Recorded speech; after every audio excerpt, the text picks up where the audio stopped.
Pregnancy వచ్చింది అని మనం ఎలా తెలుసుకోగలం? సో, ఎటువంటి సైన్స్ అండ్ సిమ్టమ్స్ ఉంటే ప్రెగ్నెన్సీ వచ్చింది అని మనం అనుకోవచ్చు? హలో అండి. నా పేరు doctor Suma, consultant 39 fertility centre, Vijayawada.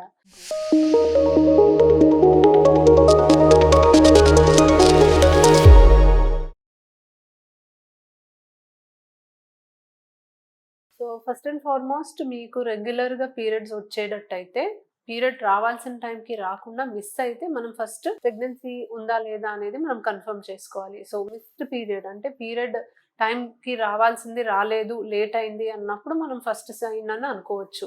Second thing is కొంతమందికి కొంచెం స్పాటింగ్ లాగా కనిపించొచ్చు. అంటే పీరియడ్ కన్నా ముందే కొంతమందికి కొంచెం లైట్‌గా బ్లీడింగ్ అవ్వడం అనేది గమనించొచ్చు. ఇది అందరికీ ఉంటదని లేదండి. మనకి బేబీ ఫార్మ్ అయ్యి అది గర్భసంచిలో అతుక్కునే టైంలో కొంచెం 1 ఆర్ 2 డ్రాప్స్ ఆఫ్ బ్లడ్ అనేది కనిపించొచ్చు. సో, ఇది యూజువల్లీ మీకు రెగ్యులర్‌గా పీరియడ్ వచ్చే టైం కన్నా కొంచెం ఒక ఫ్యూ డేస్ ముందే కనిపించొచ్చు. ఇది డెఫినిటివ్ సైన్ అందరికీ ఉంటదనైతే కాదు. బట్ కొంతమందిలో ఇది చూస్తాము.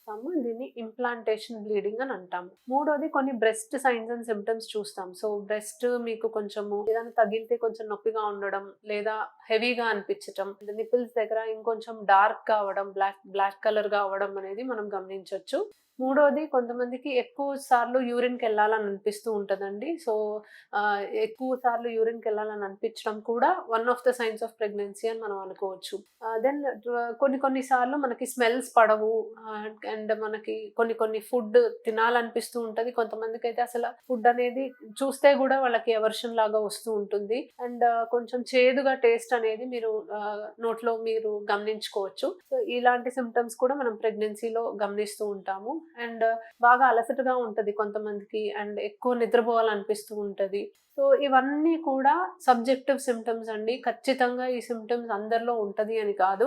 కొంతమందికి అన్ని సిమ్టమ్స్ ఉండొచ్చు. కొంతమందికి ఒక్క సిమ్టమ్ గూడా ఉండకపోవచ్చు. వామిటింగ్, నాజియా, వామిటింగ్ కూడా కామన్ సిమ్టమే. సో, యూజువల్లీ వెరీ ఎర్లీ ప్రెగ్నెన్సీలో అంత ఉండకపోవచ్చు. But that could be one of the early signs also. So, పొద్దున్న లేవగానే వామిటింగ్ వచ్చినట్టు ఉండడం, వామిటింగ్స్ అవ్వడం, ఏదైనా ఫుడ్ చూసినా వామిటింగ్ వచ్చేలా అనిపించడం, ఇది కూడా కామన్‌గా చూస్తూ ఉంటాం. సో, కొంతమందికి అసలు ఏ సిమ్టమ్ ఉండకుండా కూడా ప్రెగ్నెన్సీ ఉండొచ్చు. ఇవన్నీ సబ్జెక్టివ్ సిమ్టమ్స్ మాత్రమే. దీన్ని బట్టి మీకు ఖచ్చితంగా ప్రెగ్నెన్సీ ఉంది లేదా ఇవి లేవు కాబట్టి మీకు ప్రెగ్నెన్సీ లేదు అని మనం నిర్ధారించలేము. మీకు ఖచ్చితంగా ప్రెగ్నెన్సీ ఉందా లేదా తెలియాలి అంటే యూరిన్ ప్రెగ్నెన్సీ టెస్ట్ చేసుకోవచ్చు.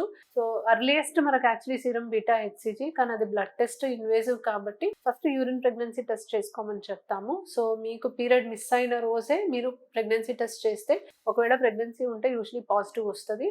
అండ్ ప్రెగ్నెన్సీ టెస్ట్ చేసిన 1 వీక్ తర్వాత మనకి స్కాన్‌లో ప్రెగ్నెన్సీ ఉన్నట్టుగా మనం తెలుసుకోగలం. సో, చాలా సార్లు పేషెంట్స్ మాకు ప్రెగ్నెన్సీ ఉందని డౌట్ ఉందండి, మీరు స్కాన్ చేయండి అని అడుగుతూ ఉంటారు. ప్రెగ్నెన్సీ టెస్ట్ చేస్తే నెగెటివ్ వచ్చిన వాళ్ళకి స్కాన్ చేసి ఉపయోగం ఉండదు. ఎందుకంటే మనకు టెస్ట్ పాజిటివ్ వచ్చాక కనీసం ఒక వారం రోజుల తర్వాతే మనకి స్కాన్‌లో ఏదైనా కనిపిస్తుందనమాట. సో, ఖచ్చితంగా ఈ సైన్స్ అండ్ సిమ్టమ్స్ ఉంటే ప్రెగ్నెన్సీ ఉంది, ఇవి లేదు కాబట్టి లేదు అని చెప్పలేం కానీ, ఇవి సబ్జెక్టివ్ సైన్స్ అండ్ సిమ్టమ్స్.